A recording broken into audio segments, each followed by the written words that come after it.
Hay mucho que decir respecto al embarazo adolescente, sobre todo en un país como el nuestro, donde el número de casos de este problema, que es además un problema de salud pública, nos ha llevado a posicionarnos en ese primer lugar indeseado por demás en la lista de países con mayor cantidad de embarazo adolescente en Sudamérica. Estamos conversando con Ana María Aguirre, ella es oficial de incidencia política de PLAFAM, la Asociación Civil para la Planificación Familiar, y también es psicóloga social, un poco analizando qué se esconde detrás de todo esto. Y por eso habíamos dejado una pequeña pregunta en el aire. Antes quisiera comentarles esta participación o este comentario justamente que nos hace Antonio González. Dice: el sexo es inherente al ser humano. Actualmente nadie está exento de un embarazo no deseado. Escasez de preservativos, dice él. Soluciones embarazo adolescente. Con la tecnología hay que educar y difundir, rompiendo el tabú. Mucha mojigatería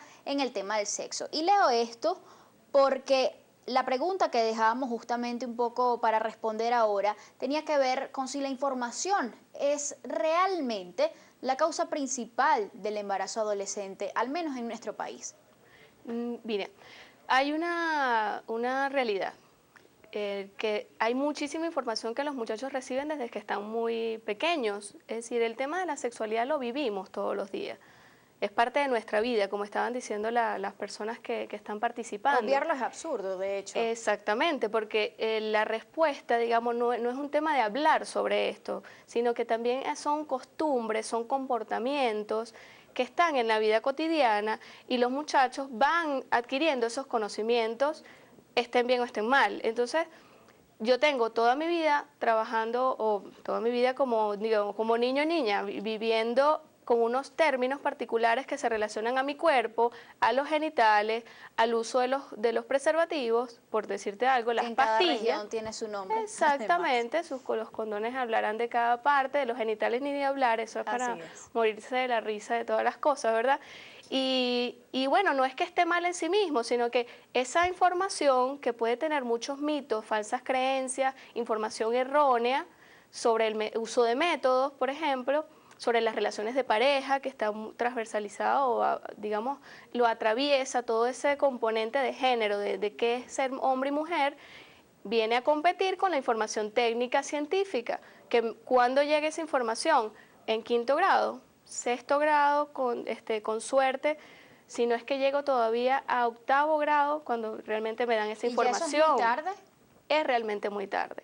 ¿Por qué? Especialmente porque, primero porque los muchachos tienen acceso al término sexual mucho más temprano de lo que la escuela lo está llevando, que hace que perdemos con eso, perdemos años de trabajar para que los muchachos tengan ya su criterio. Muchas personas creen que la información tiene que llegar a cierta edad cuando ya los muchachos tienen más conocimiento o tienen la posibilidad de tener las relaciones sexuales, y resulta que todo lo que es la educación integral en sexualidad va desde conocer mi propio cuerpo, de saber cuáles son mis genitales, que le pueden poner un nombre cariñoso, por decirlo de alguna manera, en mi casa, pero yo saber que la vulva es la vulva y el pene es el pene. Es decir, entonces es una cuestión cultural lo que nos limita. Tiene parte de eso. ¿Qué es lo que quiero decir? No es solamente una limitación, porque la cultura no es mala en sí mismo, sino cuáles son los riesgos que implica que nosotros no tengamos ese contrapeso desde una edad temprana. ¿Cuáles son otros elementos que están jugando? Primero que la decisión de tener la relación sexual y de embarazarme o no embarazarme pasa por esta información que tengo, por las herramientas que tengo de negociarlo con mi pareja, de conversarlo, de saber los riesgos, de saber que mi cuerpo ya está en capacidad de reproducir y que esa es una realidad, que no tengo por qué dudar de esa capacidad reproductiva. Entonces, yo necesito estar muy convencido, por ejemplo, de usar los métodos anticonceptivos. ¿Cuántos adolescentes conocen sobre los métodos anticonceptivos en nuestro país? Bueno, se estima que un 9 de cada 10. O sea, un 90% de los adolescentes. Ahora, ¿qué es lo que sucede? Una cosa es que sepan del anticonceptivo, otra cosa es que lo sepan usar bien, ¿ok?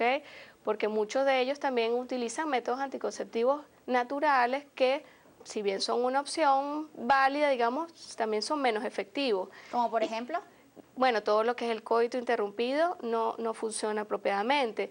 en tal caso sería mejor opción el método del ritmo, pero entonces la persona tiene que conocer mucho su cuerpo. Claro, y sobre todo esas edades donde está el cuerpo comenzando a cambiar y no tienes quizás una estabilidad. Eso es así, eso es así. Lo normal en la adolescencia es que haya irregularidad en el periodo. Eso es lo normal. Entonces, guiarte por un periodo irregular, obviamente que se pone cuesta arriba.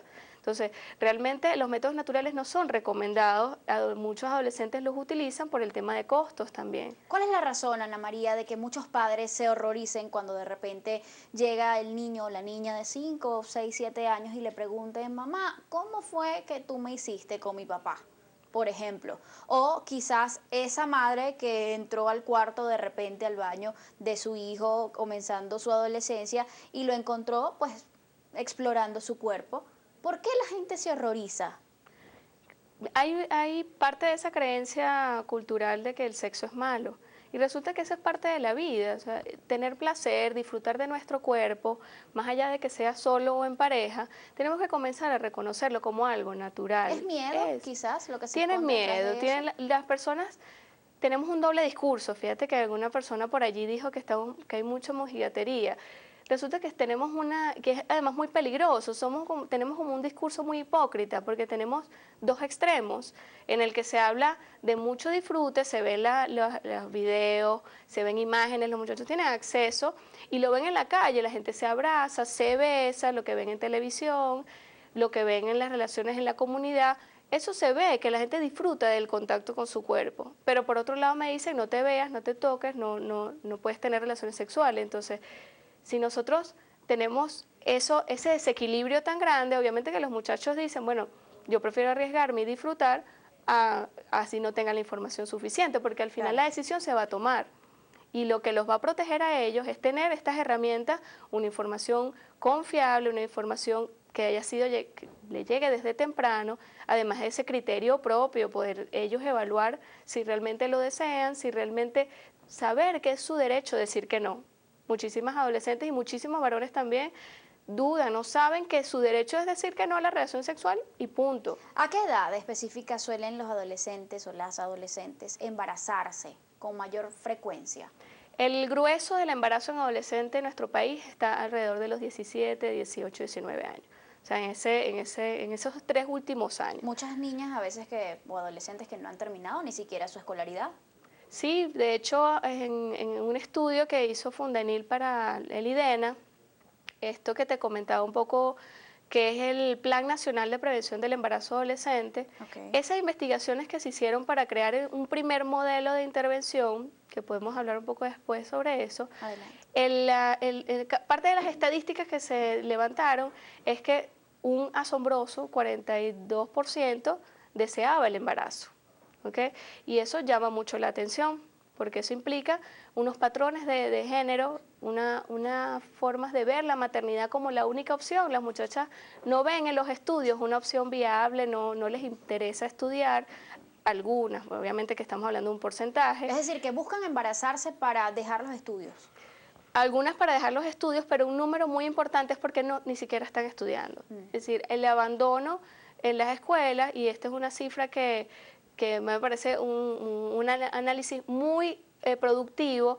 La profesora Nitza Freites de la UCAP, les recomiendo que lo busquen sus aportes en internet, ella hizo un análisis en el que compara cómo se diferencian las personas que han quedado embarazadas por, digamos, pobres y no pobres. Las pobres duplican a las que son no pobres. Es decir, que es un problema que quizás tiene cierta preferencia por la condición socioeconómica. Pero, fíjate tú, cuando la educación, mientras mayor es el nivel educativo que haya alcanzado la persona, menor es pero 3 veces menos.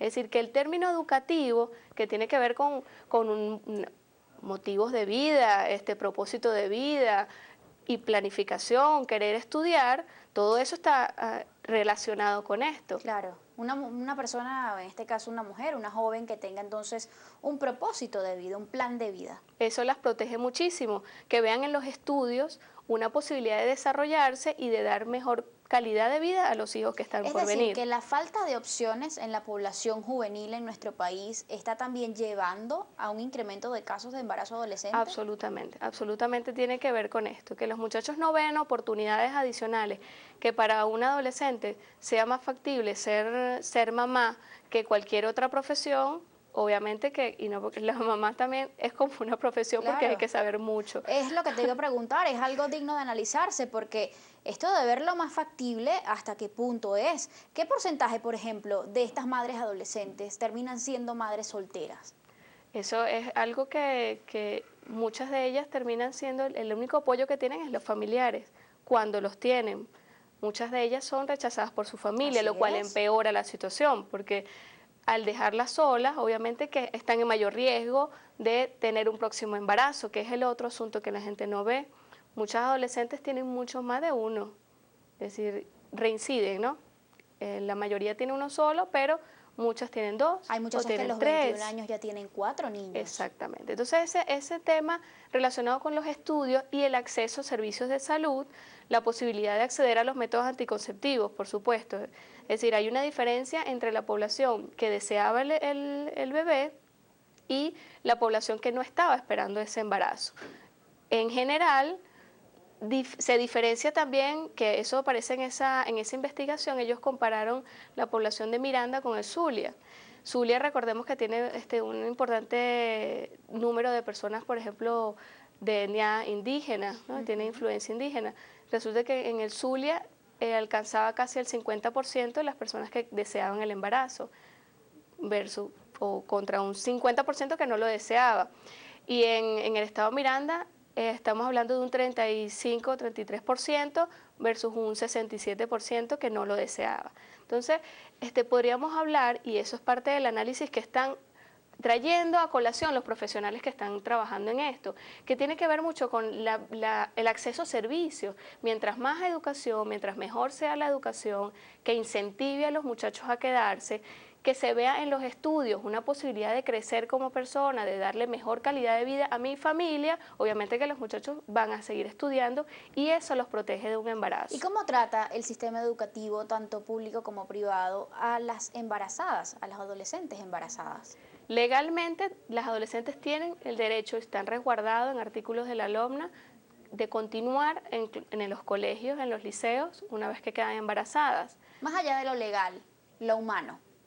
Hay adolescentes que reportan que sí sintieron presión para salir de su institución educativa, hay un tema de vergüenza, que no deseaban tampoco continuar los estudios, pero sí hay un tema, hay todavía muchas dudas porque sobre todo se ve como si fuese a contagiar a las demás. Un tema de miedo a ser mal ejemplo, por ejemplo. Okay. ¿Sí? Entonces, consideramos que eso empeora la situación. Siempre va a empeorar la situación porque el embarazo en adolescente limita las posibilidades, ya de por sí limita las posibilidades de continuar estudiando. Si presionamos al adolescente para que abandone los estudios, pues le estamos complicando la vida a esa muchacha y eso es pobreza, señores. O sea, eso es pobreza para nosotros, para esa familia, pobreza para el país y menos posibilidades de producción y de desarrollo. Existen además patrones de comportamiento familiar que suelen ser repetitivos o frecuentes entre los casos de embarazo adolescente. Por ejemplo, familias disfuncionales tienen más probabilidad de tener un hijo o una hija, en este caso, que se embarace a edad adolescente. Fíjate que el término de los problemas relacionados con violencia familiar. Muchas de estas adolescentes buscan en el embarazo la formación de pareja, ¿verdad? Formar su propia familia porque en sus entornos familiares viven violencia, han sido ya sea violencia sexual, violencia física, hay unos entornos que ellos prefieren salir de su hogar. Entonces, obviamente que mientras menos posibilidades de comunicarme con mi familia, mientras menos se aborde el tema de la sexualidad como algo natural, algo en lo que tengo que tomar unas decisiones, eso va, digamos, sumándole a esas posibilidades. Según declaraciones de Plafán, inclusive se habla de que el 40% de las niñas que se embarazan en su adolescencia buscan el embarazo, lo propician, justamente para dejar este tipo de situaciones. Claro, está muy relacionado a eso salió también en esa investigación en la parte cualitativa, esta investigación que se hizo con grupos focales del IDENA. Y bueno, lo interesante es ver que hay un contexto social que está de alguna manera marcando la pauta en el tema del embarazo en adolescentes. Con mucha frecuencia tendemos a culpar a las adolescentes, incluso por el hecho de desearlos. Posiblemente nosotros vamos a poner un gran empeño en querer culpar a las adolescentes por sí solas. Sin embargo, la mayoría de las razones del embarazo, incluso el deseado, está relacionado con un contexto social, económico, político, que no les está brindando las herramientas para que ellas puedan decidir otra cosa. ¿Pueden estas disfuncionalidades familiares presentarse también en niveles socioeconómicos quizás un poco más elevados? Sí, los problemas familiares están en todos los espacios. Es decir, las personas con diferentes estratos socioeconómicos, la verdad es que lo que va a diferenciar es la herramienta que le hayan brindado a estos estudiantes, las oportunidades que les hayan dado a los chicos y a las chicas para informarse pues plenamente de su cuerpo. O sea, no es solamente el estrato socioeconómico, sino esto que estamos diciendo de verse, porque yo puedo tener muchos recursos, mucho dinero, pero si a mí, con mi familia, me han dicho que yo tengo que ser madre a los 18 años, ¿qué voy a hacer? Probablemente voy a buscar formar familia a los 18 años. ¿Y qué probabilidades tiene una niña, una adolescente, de quedar embarazada justamente en esa etapa de su vida si su madre también pasó o tuvo una historia similar? De eso vamos a hablar al regreso, además de conocer cómo se puede romper con esa cadena de acontecimientos, que esa historia no se repita una generación tras otra. Hablamos de eso al regreso de esta pausa. Quédense con nosotros.